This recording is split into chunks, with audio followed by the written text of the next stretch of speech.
कानपुर नाम के गांव में प्रकाश नाम का व्यक्ति रहता था। वो बिरयानी बनाकर बेचता था, लेकिन वो अपने बिरयानी के लिए घटिया क्वालिटी का मटन प्रयोग करता था।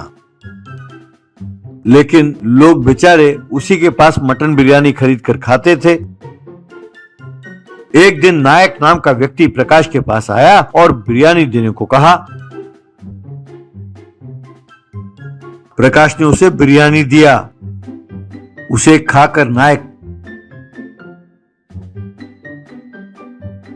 इसे कोई बिरयानी कहता है? लगता है पूरे कानपुर में एक तुम निकम्मे हो। तब प्रकाश, अच्छा भाई तुम हो कौन जो मेरे बिरयानी के बारे में बात कर रहे हो? तो चलो तुम ही बताओ बिरयानी कैसे होनी चाहिए, मैं तुमसे सीख लूंगा। तब नायक, अरे कमीने मैं तुम्हें क्या सिखाऊं, तुम खुद YouTube चैनल में देख लो। उसी में 100 किस्म के बिरयानी के नुस्खे हैं। उसमें खास तौर पर कानपुर का कीमा मटन बिरयानी के बारे में देखो और वो नुस्खा सीख कर तुम खुद मटन बिरयानी बनाना शुरू करो।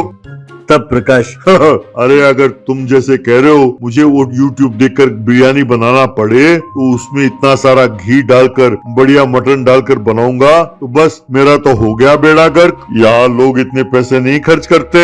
नायक, अरे भाई तुम बढ़िया बिरयानी बनाकर दोगे तो लोग जरूर खरीदेंगे, चाहे तो परख लो। तुम्हारे इस घटिया बिरयानी की जगह मैं कानपुर मटन कीमा बिरयानी बनाकर दिखाऊंगा। कहकर वहां से चला गया।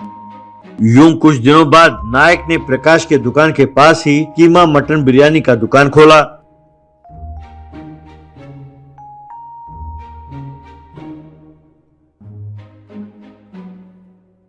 कीमत ज्यादा था, लेकिन फिर भी धीरे धीरे लोग नायक के पास आकर मटन कीमा बिरयानी खाने लगे।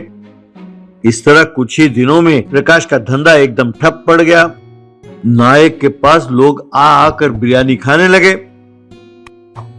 ये देखकर एक दिन प्रकाश नायक के पास आया और कहने लगा, अरे भाई तुम हो कौन? मेरे ही शहर में आकर मेरे ही दुकान के सामने बिरयानी का दुकान खोलकर तुम मुझसे पंगा ले रहे हो। चुपचाप यहाँ से जगह खाली करो, वरना मैं तुम्हें ऐसा सबक सिखाऊं कि तुम्हें तुम्हारी नानी याद आ जाएगी। तब नायक, अरे भैया मैं तुम्हें एक राज की बात बताऊं, यहाँ मैं तुम्हारे साथ बिरयानी का मुकाबला करने के लिए नहीं, यहाँ कितने अमीर लोग हैं ये जानने के लिए आया हूँ। बाद में उनके घर में चोरी करके सारा माल उड़ा ले जाऊंगा। तब प्रकाश, क्या तुम सच कह रहे हो? अरे क्या दिमाग पाया भैया।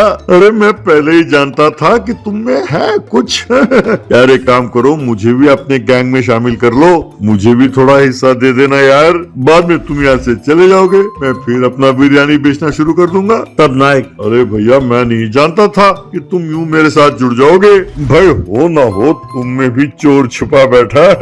कल रात को अपना जो MLA है उसके अलमारी के पास खड़े रहो, मैं गांव के सबके घरों में चोरी करके MLA के घर पहुंच जाऊंगा। वहां उसके अलमारी से माल उड़ाएंगे, वहीं बांट लेंगे, फिर वहां से चले जाएंगे। क्यों, क्या कहते हो?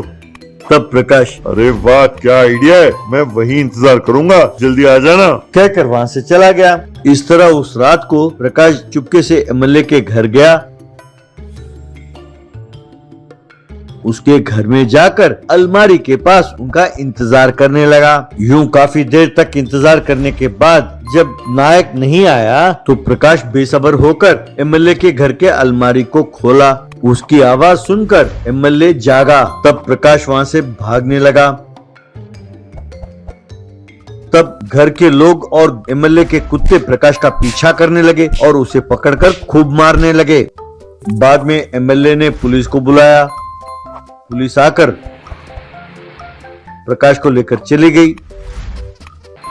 तब से प्रकाश नायक से पंगा नहीं लेता था और नायक कीमा मटन बिरयानी बेचता हुआ मजे से अपना जिंदगी गुजारने लगा।